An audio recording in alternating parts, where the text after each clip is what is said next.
So here's V1 of my PCB. Not working, may as well be a coaster at this point, but if we pan out to PCB V2, we can see it's showing a time value.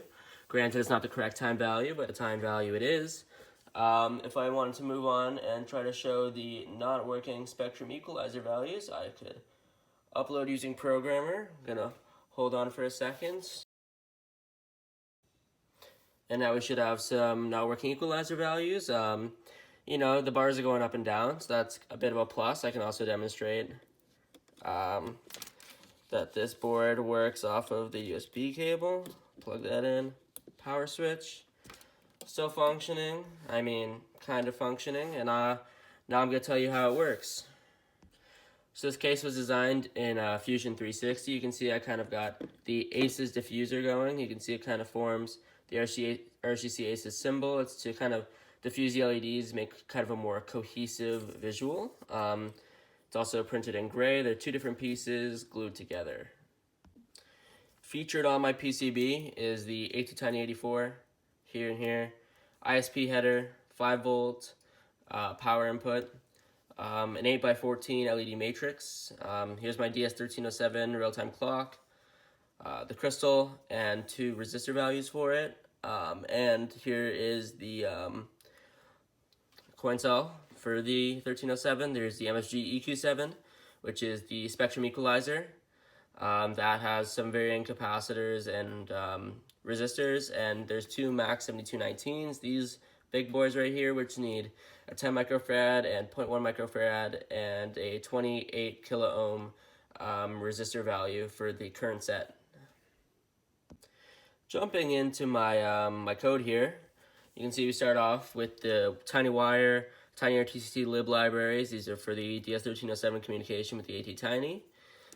We have a declaration of the RTC and a date time structure. Moving on, this is for the Max 7219. We have the LED control library, the number of displays, and the 3 pins used for data in, clock, and load. And then this is the MSG EQ7 values. We have analog in, strobe, reset pins, and a spectrum value, which is an array holding 7 values for the equalizer. Here's the column data, which will range from 1 to 8 LEDs lit. And these are values for the numbers to be displayed for the time. They're 3 columns wide and 6 rows tall. This is where we get kind of interesting. We set the date time for the RTC. This would be the year, month, day, hour, minute. This clears the max displays, and this sets the MSG EQ7 up to take in some spectrum values. First function, the get values function. This resets the MSG EQ7, and it runs 7 times.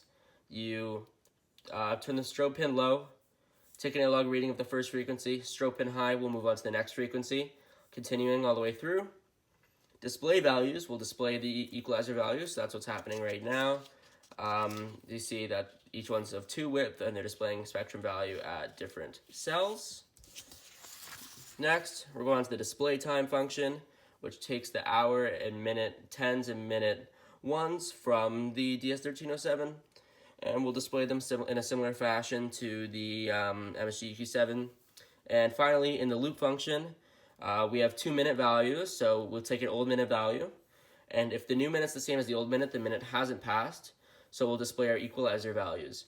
If the new minute does not equal the old minute, meaning that a new minute has passed, we will display the time. Thank you very much for watching, and hopefully V3 is on the way soon.